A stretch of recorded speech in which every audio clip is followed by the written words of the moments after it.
Albert Einstein once said, everybody's a genius, but if you judge a fish by its ability to climb a tree, it will live its whole life believing that it is stupid. Ladies and gentlemen of the jury, today on trial we have modern day schooling. Glad you could come. Not only does he make fish climb trees, but also makes them climb down and do a 10-mile run. Tell me, school, are you proud of the things you've done? Turning millions of people into robots, do you find that fun? Do you realize how many kids relate to that fish swimming upstream in class, never finding their gifts, thinking they are stupid, believing they are useless? Well, the time has come, no more excuses. I call school to the stand and accuse him of killing creativity, individuality, and being intellectually abusive. He's an ancient institution that has outlived his usage. So, Your Honor, this concludes my opening statement, and if I may present the evidence of my case, I will prove it. Proceed. Exhibit A. Here's a modern day phone. Recognize it? Here's a phone from 150 years ago. Big difference, right? Stay with me. Here's a car from today, and here's a car from 150 years ago. Big difference, right? Well, get this. Here's a classroom of today, and here's a class we used 150 years ago. Now ain't that a shame? In literally more than a century, nothing has changed. Yet you claim to prepare students for the future? But with evidence like that, I must ask, do you prepare students for the future or the past?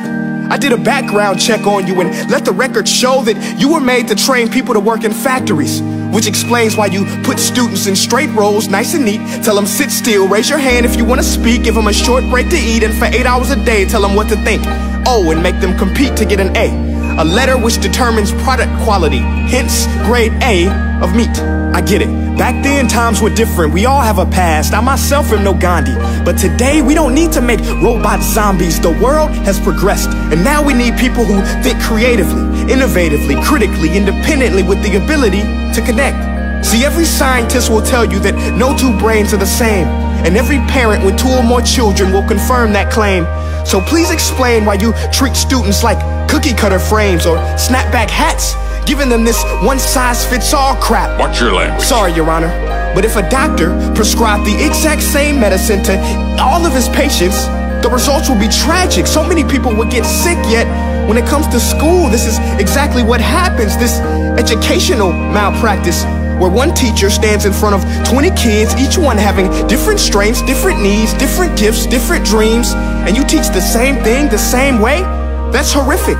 Ladies and gentlemen, the defendant should not be acquitted. This may be one of the worst criminal offenses ever to be committed. And let's mention the way you treat your employees. Objection. Overruled. I want to hear this. It's a shame. I mean, teachers have the most important job on the planet, yet they're underpaid? No wonder so many students are short-changed. Let's be honest, teachers should earn just as much as doctors, because a doctor can do heart surgery and save the life of a kid, but a great teacher can reach the heart of that kid and allow him to truly live. See, teachers are heroes that often get blamed, but they're not the problem. They work in a system without many options or rights. Curriculums are created by policymakers, most of which have never taught a day in their life. Just obsessed with standardized tests. They think bubbling in a multiple choice question will determine success. That's outlandish. In fact, these tests are too cruel to be used and should be abandoned, but don't take my word for it. Take Frederick J. Kelly, the man who invented standardized testing, who said, and I quote, "These tests are too cruel to be used and should be abandoned." Ladies and gentlemen of the jury, if we continue down this road, the results will be lethal. I don't have much faith in school, but I do have faith in people.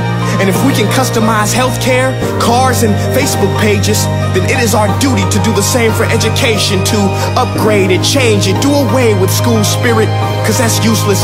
Unless we're working to bring the spirit out of each and every student, that should be our task. No more Common Core. Instead, let's reach the core of every heart in every class. Sure, math is important, but no more than art or dance. Let's give every gift an equal chance. I know this sounds like a dream, but countries like Finland are doing impressive things. They have shorter school days, teachers make a decent wage, homework is non-existent, and they focus on collaboration instead of competition. But here's the kicker, boys and girls. Their educational system outperforms every other country in the world. Other places like Singapore are succeeding rapidly. Schools like Montessori, programs like Khan Academy. There is no single solution, but let's get moving. Because while students may be 20% of our population, they are 100% of our future. So let's attend to their dreams, and there's no telling what we can achieve. This is a world in which I believe, a world where fish are no longer forced to climb trees. I'll rest my case.